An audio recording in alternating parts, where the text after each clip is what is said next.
Imagine कीजिए सिर्फ 2 महीने बाद आपके एग्जाम स्टार्ट होने वाले हैं, लेकिन आपका पूरा सिलेबस पेंडिंग है। रात को आप डिसाइड करते हो कि कल सुबह उठते ही आप पढ़ाई स्टार्ट करोगे और उस वक्त आप पूरी तरह मोटिवेटेड हो। आपका अलार्म बजता है, आप उठते हो, आप अपना मोबाइल या लैपटॉप उठाते हो क्योंकि आपके क्लासेस ऑनलाइन होते हैं। लेकिन तब बस 1 सेकंड के लिए आपकी नज़र सोशल मीडिया ऐप्स के आइकन्स पर पड़ती है। सिर्फ एक टैप और ऐप खुल जाता है और आप बिना कुछ सोचे समझे वीडियो स्क्रॉल करना शुरू कर देते हो। देखते देखते 2 घंटे कब निकल जाते हैं पता ही नहीं चलता। लेकिन फिर अचानक आपको याद आता है कि आपको तो पढ़ाई करनी थी। फाइनली आप क्लासेस पर लॉगिन करते हो और पढ़ाई करने की कोशिश करते हो, लेकिन चाहे आप कितनी भी कोशिश कर लो, आपको फोकस करने में मुश्किल होती है और फिर थोड़ी देर बाद आपका हाथ फिर से फ़ोन की तरफ चला जाता है। अब आप कन्विंस हो चुके हो कि आपके अंदर डिसिप्लिन की कमी है और आप खुद को एक फेलियर समझने लगते हो और फिर वही गिल्ट और थकान का साइकिल हर रोज़ रिपीट होता है। देखो, ये वीडियो आपके डिसिप्लिन या विल पावर के बारे में नहीं है। ये वीडियो आपके ब्रेन और मॉडर्न टेक्नोलॉजी के बीच चल रही एक कांस्टेंट स्ट्रगल के बारे में है और ये प्रॉब्लम स्क्रीन एडिक्शन से ज़्यादा बड़ी है। इस वीडियो को एंड तक देखना क्योंकि मैं इस प्रॉब्लम को थोड़ा डीपली समझाने की कोशिश करूँगा। आखिर क्यों ऑनलाइन पढ़ाई करना मुश्किल लगता है और फोकस और लर्निंग इंप्रूव करने के क्या प्रैक्टिकल तरीके हैं। साथ ही ये भी कि आपका ब्रेन कैसे रिएक्ट करता है जब उसे फोकस और डिस्ट्रैक्शंस दोनों को एक साथ हैंडल करना पड़ता है और इसका जवाब आपके दिमाग के अंदर हो रही चीज़ों में छुपा है। शुरू करने से पहले मैं चाहूँगा कि आप ऑनेस्टली समझें कि ये प्रॉब्लम आपको कितना इफेक्ट करती है। आपको बस स्क्रीन पर दिए गए इन सवालों को येस या नो में आंसर करना है। हर येस का एक पॉइंट है। आप इस वीडियो को यहाँ पर पॉज कर सकते हैं। अपना स्कोर ऑनेस्टी के साथ कमेंट कीजिए क्योंकि अब आप इस प्रॉब्लम को क्लियरली देख चुके हैं तो आपके लिए सोल्यूशन समझना आसान होगा। सो इस प्रॉब्लम के सोल्यूशन को समझने के लिए हमें सबसे पहले अपने एंशिएंट ब्रेन के डिज़ाइन को समझना ज़रूरी है और इसके लिए हमें टाइम में थोड़ा पीछे जाना पड़ेगा, तकरीबन 3 लाख साल पहले। ये है आदिमानव विकी। आदिमानव विकी और आज का आधुनिक विकी एक दूसरे से बहुत अलग है, लेकिन एक चीज़ दोनों में सेम है, इन दोनों का ब्रेन। अब चलो इनके डेली रूटीन को देखते हैं। जब आदिमानव विकी अपना दिन स्टार्ट करता है, मैं चाहूँगा कि आप इसके ब्रेन के इस हिस्से को ध्यान से देखिए। इसे प्रीफ्रंटल कॉर्टेक्स कहते हैं। जब भी हम कोई डिसीजंस लेते हैं, ब्रेन का ये हिस्सा सबसे ज़्यादा एक्टिव होता है। आज की सुबह आदिमानव विकी को कुछ डिसीजंस लेने हैं। उसे डिसाइड करना है वो आज का पानी कहाँ से पिएगा। क्या आज उसे शिकार पर जाना चाहिए या फ्रूट्स तोड़कर खाना चाहिए? क्या ये मशरूम सेफ है? उसे आग के लिए कुछ लकड़ियाँ चाहिए। वो अपना ज़्यादातर टाइम इसी आग के पास बिताएगा। आदिमानव विकी को कुछ ज़रूरी डिसीजंस लेने होते थे, लेकिन उसका प्रीफ्रंटल कॉर्टेक्स ज़्यादा ओवरलोड नहीं होता था। उसके हर दिन का सेम रूटीन है, बस सिंपल सर्वाइवल डिसीजंस। ओके, अब फास्ट फॉरवर्ड करते हैं इंडस्ट्रियल एज में। यह है फैक्ट्री वर्कर विकी। आज सुबह उसे उठने में देरी हो जाती है तो वह जल्दी जल्दी शेव करता है, रेडी होता है और काम पर निकल जाता है। वो एक वर्क फैक्ट्री में मैकेनिक है जहाँ हर रोज़ उसे सेम काम रिपीट करना पड़ता है। हाँ, वो आदिमानव विकी से ज़्यादा डिसीजंस ले रहा है, लेकिन फिर भी उसका प्रीफ्रंटल कॉर्टेक्स अभी बैलेंस्ड है। ठीक है, अब फाइनली मिलते हैं 2026 के विकी से। क्या मैं सही से सोया कल रात? मेरा फ़ोन कहाँ है? मुझे बहुत सारा सिलेबस कवर करना है। मैसेज रिप्लाई करूँ या नहीं? ब्रेकफास्ट में क्या है? ओह, मेरा वेट बढ़ रहा है। शायद मुझे एक डॉक्टर के पास जाना चाहिए। चलो थोड़ी देर रील्स देख लेता हूँ। मोदी ने क्या कहा? मेरे एग्जाम्स पास आ रहे हैं। चैप्टर के पेपर्स कहाँ हैं? ओह, मेरा चार्जर कहाँ है? जो बहुत सारा सुबह के 9:30 बज रहे हैं और विकी का ब्रेन ऑलरेडी हज़ारों माइक्रो डिसीजंस ले चुका है। ये सारे डिसीजंस कॉम्प्लेक्स और एब्स्ट्रैक्ट होते हैं, इसलिए ब्रेन के प्रीफ्रंटल कॉर्टेक्स पर ज़्यादा प्रेशर है। रिसर्चर्स एस्टिमेट करते हैं कि एक इंसान एक दिन में 35,000 से ज़्यादा डिसीजंस लेता है। हम 200 से ज़्यादा डिसीजंस सिर्फ अपने खाने के बारे में लेते हैं। मैं समझता हूँ कि आज की मॉडर्न दुनिया में हमें बहुत से डिसीजंस लेने पड़ते हैं, पर ऐसा तो नहीं कि मुझे किसी शेर से बच के भागने की जरूरत पड़ रही है और ना ही मुझे खाना खाने के लिए किसी जंगल में जाके शिकार करने की जरूरत पड़ती है। फिर भी हमारी लाइफ इतनी थकान भरी क्यों लगती है? मेरा मतलब है, आज दुनिया ऑलरेडी कितनी ऑटोमेटिक हो चुकी है। आज कार चलाने से लेके कपड़े धोने तक सब कुछ मशीन्स कर रही है, तो फिर लाइफ आसान क्यों नहीं लग रही? ठीक है, हमें इसे समझने के लिए फिर से प्रीफ्रंटल कॉर्टेक्स को देखना होगा ताकि हम ये समझ सकें कि जब हम इतने सारे डिसीजंस एक साथ लेते हैं तो हमारे ब्रेन के साथ क्या होता है। जब भी आप कोई डिसीजन लेते हो तो आपके ब्रेन के अंदर एक इलेक्ट्रॉनिक सिग्नल ट्रैवल करता है, बिल्कुल किसी करंट की तरह। ये सिग्नल्स ब्रेन के वायर्स के थ्रू पास होते हैं जिन्हें न्यूरॉन्स कहते हैं। आपके ब्रेन में लगभग 100 बिलियन न्यूरॉन्स होते हैं। ये सब मिलकर एक बहुत ही बड़ा और कॉम्प्लेक्स नेटवर्क बनाते हैं और ये न्यूरॉन्स लगातार एक दूसरे को सिग्नल्स भेजते रहते हैं। लेकिन इन सिग्नल्स को आगे भेजने के लिए ब्रेन को एक केमिकल चाहिए। इस केमिकल का नाम है ग्लूटामेट।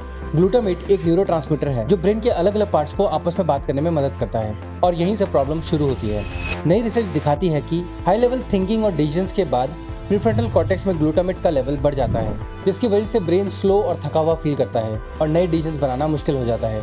इस फेनोमेना को रिसर्चर्स डिसीजन फटीग कहते हैं। चाहे आपने सिर्फ डिसीजंस लिए हों और कोई भी फिजिकल काम ना किया हो, तब भी आप थका हुआ महसूस करते हो क्योंकि ब्रेन का decision making system already overloaded हो चुका होता है। हालांकि इस पर अभी रिसर्च चल रही है कि एग्जैक्टली ऐसा क्यों होता है, पर बेसिकली हमारा ब्रेन, जो असल में आदिमानव विकी के ब्रेन जैसा ही है, इतना इवॉल्व नहीं है कि बिना थके इतने सारे डिसीजंस ले सके। हम बेसिकली एक एंशिएंट ब्रेन के साथ 2026 में जीते हैं। रिसर्चर्स इसे एवोल्यूशनरी मिसमैच कहते हैं। मतलब हमारा ब्रेन अभी तक मॉडर्न लाइफस्टाइल के साथ फुल्ली अडैप्ट नहीं हुआ है। जब डिसीजन मेकिंग सिस्टम थक जाता है तो सबसे पहले जो चीज़ गिरती है वो है आपका डीप फोकस। और जब फोकस वीक होता है तो ब्रेन लर्निंग के लिए शॉर्टकट्स ढूंढना शुरू कर देता है। और इसी वजह से स्टूडेंट्स को आज एक और बड़ी प्रॉब्लम फेस करनी पड़ती है, जिसे इल्यूजन ऑफ प्रोडक्टिविटी कहते हैं। चलो इसे एक रियल सिचुएशन के थ्रू समझने की कोशिश करते हैं। वीडियो के स्टार्टिंग में हमने जो सिनेरियो देखा था उसे एक स्टेप और आगे ले जाते हैं। कल एग्जाम्स हैं, रात हो चुकी है और चारों तरफ स्क्रीन्स की रोशनी है।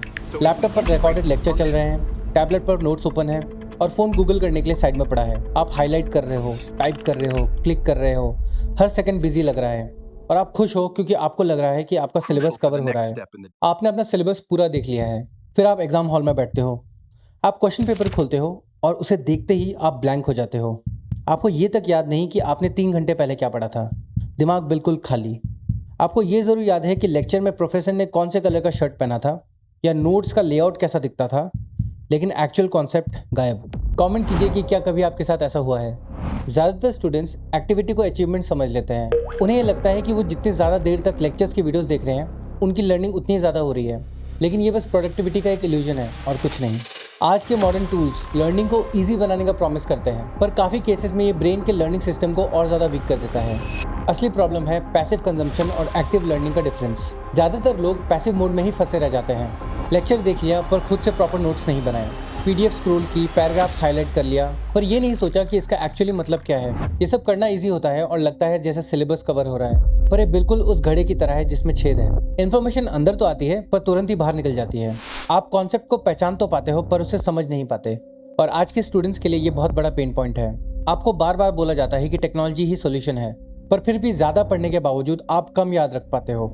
और फिर आप खुद से पूछते हो कि मैं इतना पढ़ के भी भूल क्यों जाता हूँ। और कभी कभी आप खुद को ब्लेम करने लगते हो, शायद इसलिए क्योंकि मैं स्मार्ट नहीं हूँ, मेरे में डिसिप्लिन नहीं है। पर प्रॉब्लम शायद आप नहीं हो, प्रॉब्लम है ये मॉडर्न डिजिटल वर्ल्ड जो आपको डिस्ट्रैक्टेड रखने के लिए डिज़ाइन किया गया है। लेकिन सोचने वाली बात यह है कि ब्रेन इतना पावरफुल होने के बाद भी स्क्रीन पर पढ़ते वक्त इतना स्ट्रगल क्यों करता है। इसका सिर्फ एक रीज़न नहीं है, ये ब्रेन की वायरिंग, कॉग्निटिव बायस और डिजिटल डिज़ाइन का मिक्स है। सिंपल भाषा में हमारे डिजिटल हैबिट्स ब्रेन के लर्निंग सिस्टम्स के अगेंस्ट काम करती है। सबसे पहले मल्टीटास्किंग के मिथ को तोड़ते हैं। आपको लगता है कि आप लेक्चर्स, नोटिफिकेशन और सोशल मीडिया सब कुछ एक साथ मैनेज कर सकते हो, पर रियलिटी ये है कि आप मल्टीटास्क नहीं कर रहे, आप बस टास्क स्विच कर रहे हो। हर बार जब आप एक बुक को छोड़कर फोन पर जाते हो, ब्रेन को एक टास्क बंद करके दूसरा टास्क स्टार्ट करना पड़ता है, और ये आपके ब्रेन को बहुत जल्दी ओवरलोड कर देता है। कंप्यूटर का ही एग्जांपल ले लो।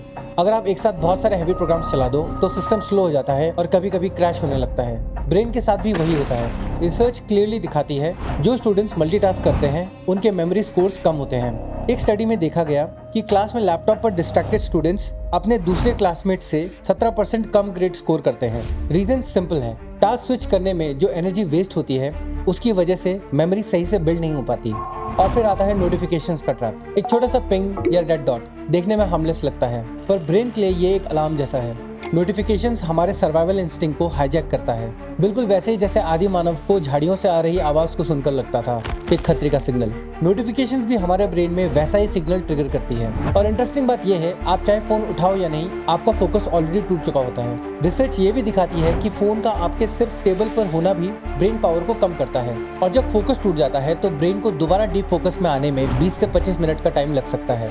और सोचो, जब स्टूडेंट्स हर 5 मिनट में अपना फोन चेक करते हैं तो उनका ब्रेन कभी डीप लर्निंग स्टेट में जा ही नहीं पाता। और इससे आता है डिजिटल एमनीजिया, जिसे गूगल इफेक्ट भी कहते हैं। सिंपल शब्दों में, जब हमारे ब्रेन को ये पता होता है कि कोई चीज़ गूगल पर इजीली मिल सकती है तो वो उसे याद नहीं रखता।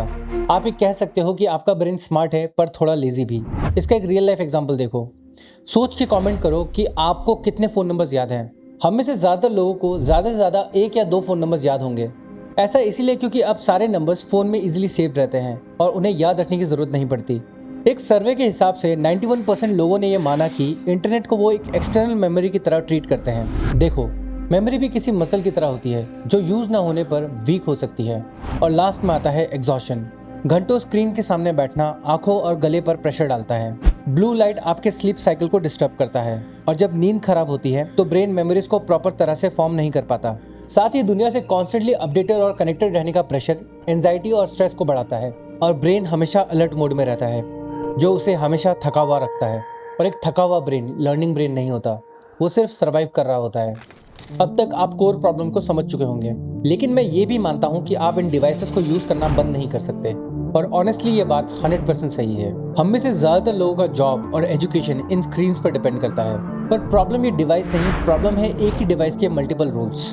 मतलब आपका फोन और लैपटॉप आपका टीचर भी है, एंटरटेनर भी और एस्केप भी। ब्रेन इन सब के बीच डिफरेंस नहीं समझता। इसलिए आप जब भी पढ़ाई स्टार्ट करते हो तो आपके ब्रेन को यह याद आता है कि इस डिवाइस पर एंटरटेनमेंट भी मिलता है और फिर ब्रेन वही ढूंढने लगता है। इसे एडिक्शन नहीं कहते, इसे कंडीशनिंग कहते हैं। और फिर सिलेबस के बैकलॉग के साथ आता है गिल्ट, फियर और शेम। और फिर ब्रेन पेन से बचने के लिए एस्केप ढूंढता है। इसीलिए आप यूट्यूब और इंस्टाग्राम की तरफ भागते हो। अब सॉल्यूशन ध्यान से सुनना। ये सॉल्यूशंस आपको मैजिकली परफेक्ट नहीं बना देंगे, पर ये आपको कंट्रोल जरूर वापस देंगे। Rule number 1, no social media before first study session. चाहे आप सुबह सिर्फ 20 मिनट पढ़ाई कीजिए, लेकिन पढ़ाई करने से पहले सोशल मीडिया यूज करना बिल्कुल अवॉइड कीजिए।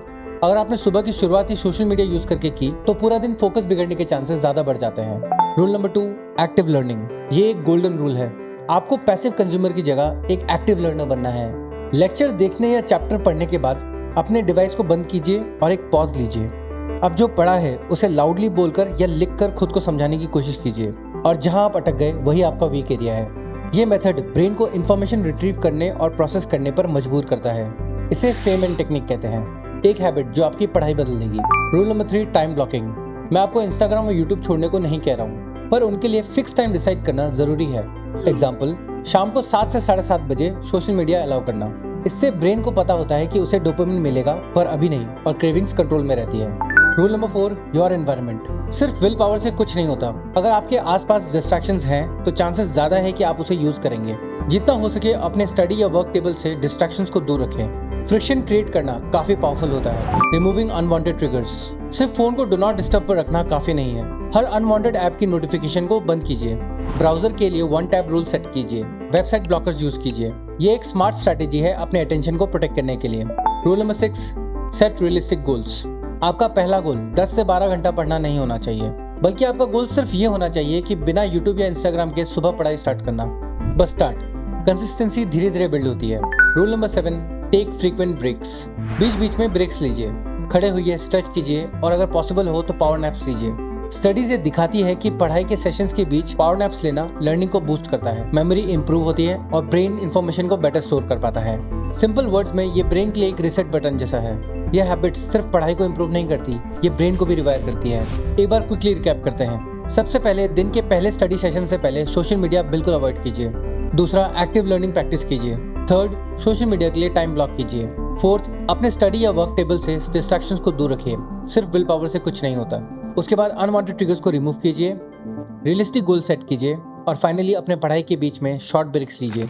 ये 7 सिंपल रूल्स आपको हेल्प करेंगे अपने स्टडी और डिस्ट्रैक्शंस को मैनेज करने के लिए। याद रखना, आपको एक परफेक्ट स्टूडेंट बनने की जरूरत नहीं है। आपको सिर्फ अपने ब्रेन के साथ काम करना सीखना है, उसके खिलाफ नहीं। आज स्क्रीन से घिरी हुई दुनिया में फोकस करना एक बहुत ही बड़ा स्ट्रगल है, स्पेशली स्टूडेंट्स के लिए जब पढ़ाई और डिस्ट्रैक्शन दोनों एक ही डिवाइस पर हों। इसलिए मुझे कमेंट्स में बताएं कि आप इस वीडियो से कौन सी एक स्ट्रैटेजी पहले ट्राई करेंगे, या कोई और टेक्निक जो मैंने मेंशन ना की हो कमेंट में शेयर कीजिए। शायद आपका एक आइडिया किसी की जिंदगी बदल सकता है। हमें एक कहानी बेची गई है कि एजुकेशनल स्क्रीन टाइम हमेशा एफिशिएंट होता है, पर रियलिटी ज्यादा कॉम्प्लेक्स है। प्रॉब्लम स्क्रीन में नहीं, प्रॉब्लम है स्क्रीन और हमारे बीच का रिश्ता, जो कि अक्सर पैसिव, डिस्ट्रैक्टेड और अनफोकस्ड होता है।